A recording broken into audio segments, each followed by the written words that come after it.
ሰዎች አስጨናቂ በሆነ ሁኔታ የሚኖር በዚህ ዘመን እንዴት ነው ክርስቲያኖች በዓላትን የምናከብረው? የዳር ሚካኤል የሰኔ ሚካኤል ሲከበር በሚካኤል የጊዮርጊስ የእመቤታችን ሲከበር ምናከብር ምንዘክር እንደ አቅማችን ምናደርግ ሰዎች አለን። አንድ ነገር ግን መርሳት የለብንም። እግዚአብሔርን በሚያስደስት መንገድ ነው ያደረኩት ያለሁት፣ እኔም በሚያስደስት መንገድ ነው ያደረኩት ያለሁት። የኔም ፍላጎት ነው ማርካት የምፈልገው፣ እግዚአብሔርን ደስ የሚያሰኝ ነገር ነው ያደረኩ ያለሁት። ክርስቲያኖች ይሄን መመርመር አለብን። ጾማችን፣ በዓላቶቻችን፣ ሥርዓተ አምልኮቶቻችን ምናደርገው ክርስቲያናዊ ግብር ሁሉ ማረም፣ መቃኘት፣ መጽሐፍ ቅዱሳዊ ማድረግ። ክርስቲያኖች ማህበራዊ ማድረግ፣ ህዝባዊ ማድረግ አይደለም የሚጠቅመን። ሰዎች በስሜት በሚያደርጉት በሌሎች በፖለቲካ መድረክ እንደሚደረገው ማድረግ አይደለም የሚጠቅመን። ሃይማኖት ራሱ ብቻውን ህግ አለው። መጽሐፍ ቅዱሳዊ ህግ ስርዓት አለው። በዚያ ብቻ ነው ክርስቲያኖች እግዚአብሔር ከተጸየፈን ልክ እንደ አይሁድ ፋሲካችሁ፣ እንደ አይሁድ በዓላታችሁ፣ እንደ አይሁድ ሰንበታችሁ፣ እንደ አይሁድ ስግደታችሁ፣ እንደ አይሁድ ጾማችሁ ካለን ከሰርን ማለት ነው። ጌታ በተገለጸበት በዚያ ጊዜ ለፋሲካ በዓል በዚያ በኢየሩሳሌም ዙሪያ እስከ 260 ሺህ የመስዋዕት በግ ይሰዋ ነበር ይላል። እግዚአብሔር በዚህ ምክንያት በዓሉን ጠላው። ለመንጻት አይደለም የሚጠቀሙበት፣ ለመቀደስ አይደለም የሚጠቀሙበት፣ ከእግዚአብሔር ጋር ለመታረቅ ለመገናኘት እግዚአብሔር ለማክበር አይደለም የሚጠቀሙበት፣ ራሳቸውን ለመጥቀም ሆነ። እግዚአብሔር ተጸየፈው። ኖታችንን ትክክል ነው፣ ስርዓታችን ትክክል ነው፣ ንጹህ ነው። ግን በእኛ ፍላጎት ከወሰርነው መቅደስ ውስጥ እያለን እንዳይሁድ በዓላቱን እንደነሱ እያከበርን ምናልባትም አይሁድ የሊፍት በተን ለመርገጥ እንደሚጠነቀቁት በግብዝነት ለብዙ ነገር ልንጸየፍ ልንጠነቀቅ እንችላለን። ያን ሁሉ ተጠንቅቀን ግን እግዚአብሔር የማይቀበለው ሊሆን ይችላል። አሁን ዛሬ ብዙ ሰው ራሱን ደስ የሚያሰኘው መዝሙር እግዚአብሔርን ደስ የሚያሰኘው ነው የሚመስለው። አይደለም እንዴ? እኛን ደስ የሚያሰኘን ጉባኤ እግዚአብሔርን ደስ የሚያሰኘው ይመስለኛል። እኛን ደስ የሚያሰኘን መድረክ እግዚአብሔርን እንደዛ ግን ላይሆን ይችላል። እኛን የሚያስደስተን እግዚአብሔርንም ሊያስደስት ይችላል፣ ላያስደስትም ይችላል። ያንን የሚያውቀው ማን ነው? እግዚአብሔር ብቻ ነው የሚያውቀው።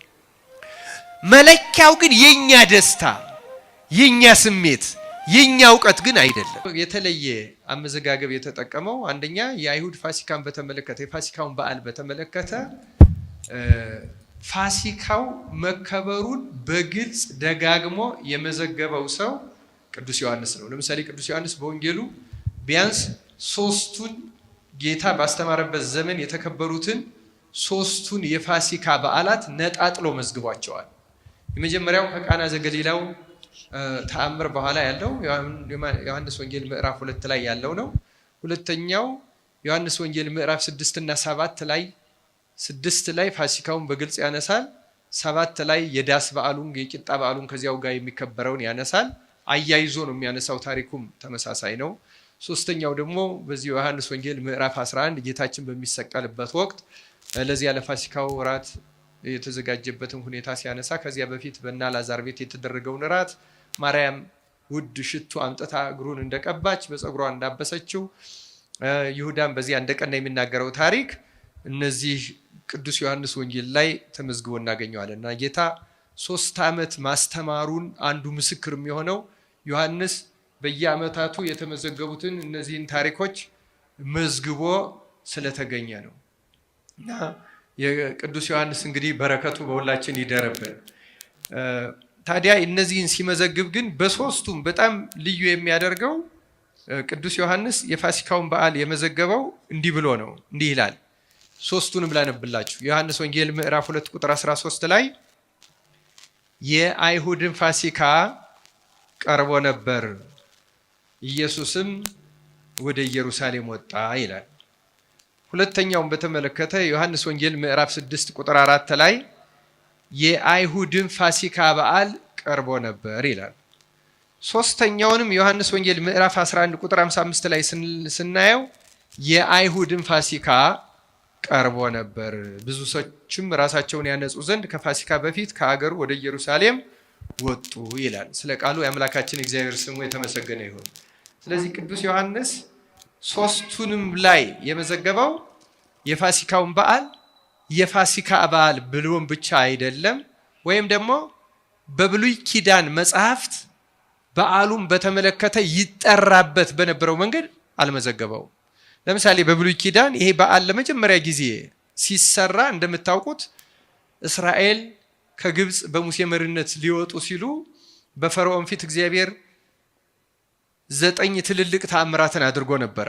ፈርዖን ግን ተአምራቱን ካየ በኋላ እንደገና ልቡ ይደነድላል፣ አልለቃቸውም ይላል እና መጨረሻ እንዲለቃቸው ያደረገው 10ኛው ሞተ በኩር የሚባል የግብጾች የበኩር ልጆች የሞተበት ተአምር ነው።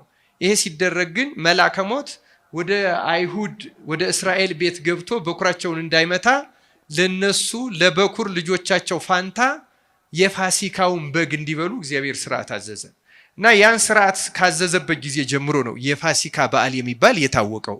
በመጽሐፍ ቅዱስ ይህ በዓል ከዚያ መጀመሩ ብቻ ሳይሆን ስሙ አጠራሩ ምን ይመስል እንደነበረ ከመጽሐፍ ቅዱስ ከዚህ ከኦሪት ዘጸአት ከመጀመሪያው ፋሲካ በዓል ጀምሮ ምን እንደተባለ ላንብብላችሁ። ኦሪት ዘጸአት ምዕራፍ 12 ቁጥር 11 ላይ እንዲህ ይላል፣ ወገቦቻችሁን ታጥቃችሁ ጫማችሁንም በእግራችሁ በትራችሁንም በእጃችሁ አድርጋችሁ እንዲብሉት ፈጥናችሁም ትበሉታላችሁ ይልና እርሱም የእግዚአብሔር ፋሲካ ነው ይላል። የማን ፋሲካ ነው አለ እዚህ?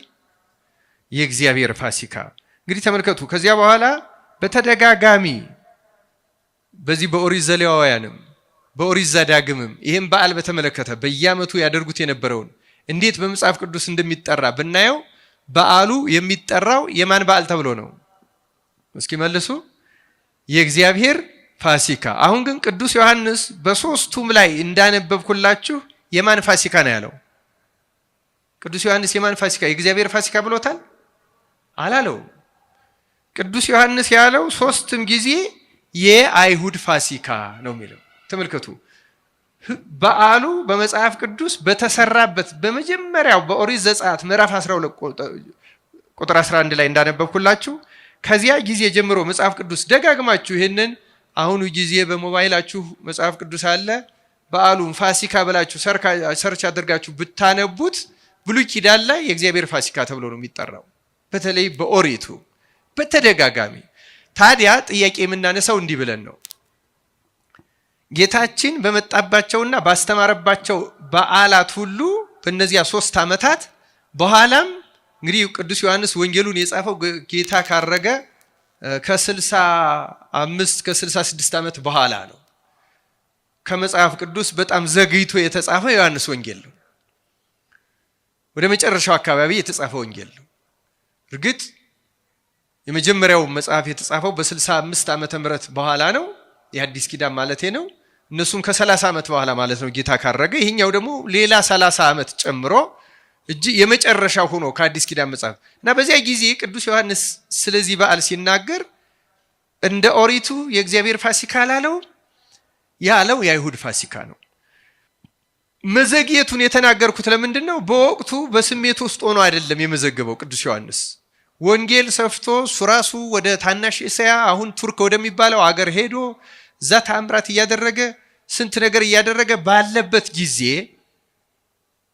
በሮም በሶሪያ በሌሎቹም ክርስትና ተስፋፍቶ በነበረበት ጊዜ ከዚያ ስሜት ወጥተው እግዚአብሔር ያደረገውን ድንቅ ምስክር በሚመሰክሩበት ጊዜ የእግዚአብሔርን የፋሲካ በዓል ለምን የአይሁድ ፋሲካ አለው?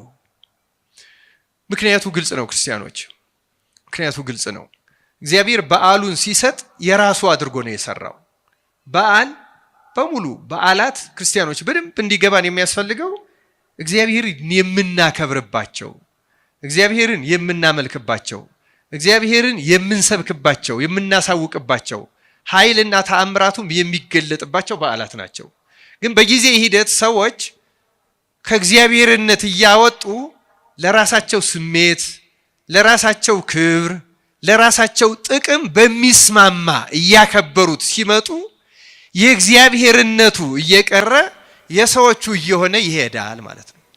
አሁን ሙሴ ፋሲካውን ማስከበር ከጀመረበት ጊዜ አንስቶ ክርስቶስ እስከሚመጣበት ባሉት በነዚያ ከ1500 እስከ 1700 ባሉ ዓመታት ፋሲካውና አይሁድ የተሰጣቸው በዓላት በሙሉ ከእግዚአብሔር እንደተቀበሉት፣ እግዚአብሔር እንደሚወደው፣ እግዚአብሔር እነሱን እንዲባርክ፣ እንዲያነጻ፣ እንዲጠቅም አድርገው ማክበር አቁመው የነሱ ፍላጎትና የነሱ ስሜት በሚከበርበትና ለነሱ ፍላጎትና ስሜት በሚስማማበት መንገድ ስላደረጉት ተመልከቱ።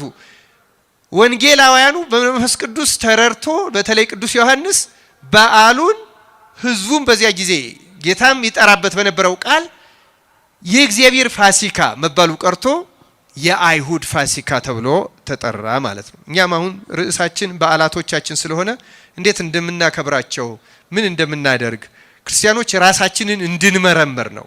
እንዴት ነው አሁን በየበዓላቱ የቅዱሳን በዓል ሲከበር፣ የመላእክት በዓል ሲከበር፣ የሰማዕታት በዓል ሲከበር የሚከብረው በመሰረታዊነቱ እግዚአብሔር ነው። እግዚአብሔር በእነዚያ ቅዱሳን የሰራው ስራ ነው የሚዘከረው።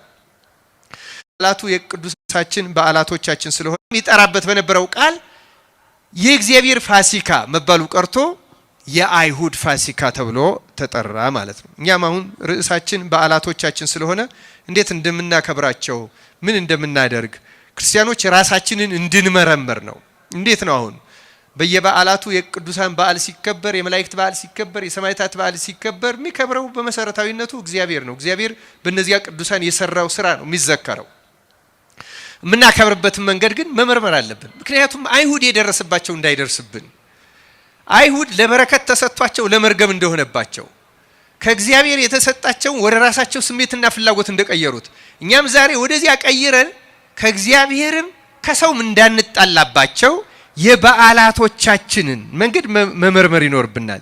ለዚያ ሲባል አጭር መልእክት ነው የምንማረው። ግን ደግሞ አንዳንድ እግዚአብሔር ስለ ሌሎቹም በዓላት የተናገረውንና በኋላ በሐዲስ ኪዳን በዚያው በብሉይ ኪዳንም ምን እንደተባሉ ትንሽ ማስረጃዎችን ልጨምርላችሁ። በመጽሐፍ ቅዱስ በጣም በሚገርም ሁኔታ በዓላቱን የፋሲካውን በዓል ብቻ ሳይሆን ስለ ሌሎቹም በዓላትና ስርዓቶች የተጻፉትን የተወሰኑትን ላነብላችሁ። ለምሳሌ ኦሪት ዘሌዋውያን ምዕራፍ 23 ቁጥር 2 እስከ 6 ያለውን ላንብብላችሁ። ስለ ሌሎቹ በዓላት የተጻፈውን ለእስራኤል ልጆች እንዲህ ብለህ ንገራቸው፣ የተቀደሰ ጉባኤ ብላችሁ የምታውጇቸው በዓላቶቼ ይላል። እነዚህን ቃሎች አስምራችሁ ስሟቸው። ምኖቼ ነው ያለው አሁን ጌታ? በዓላቶቼ የእግዚአብሔር በዓላት እነዚህ ናቸው ይላል። እግዚአብሔር ስርዓቱን ሲሰጥ በዓላቶቼ የእግዚአብሔር በዓላት እነዚህ ናቸው። 6 ቀን ስራ ይሰራል። በሰባተኛው ቀን ግን የእረፍት ሰንበት ነው። የተቀደሰ ጉባኤ ይሆንበታል። ምንም ስራ አትሰሩም። በምትኖሩበት ሁሉ ለእግዚአብሔር ሰንበት ነው። እነዚህ የእግዚአብሔር በዓላት ደጋግማችሁ ስሙ። እነዚህ የእግዚአብሔር በዓላት በየዘመናቸው የምታውጇቸው የተቀደሰ ጉባኤ ናቸው። በመጀመሪያው ወር በ14ኛው ቀን ሲመሽ የእግዚአብሔር ፋሲካ ነው። ይኸው ፋሲካውን ይደግመዋል። የእግዚአብሔር ፋሲካ ነው። በዚህም ወር በ15ኛው ቀን ለእግዚአብሔር የቂጣ በዓል ነው። 7 ቀን ቂጣ እንጀራ ብሉ ይላል። ስለ ቃሉ የእግዚአብሔር ስሙ የተመሰገነ ይሁን። በዓላቶቹን አጠቃሉ። አንደኛ በዓላቶቼ ያላቸው፣ ሁለተኛ የእግዚአብሔር በዓላት አለ፣ ሶስተኛ የእግዚአብሔር ፋሲካ አለ፣ አራተኛ ተመልከቱ እንግዲህ ለእግዚአብሔር የሚከበር የቂጣ በዓል አለ።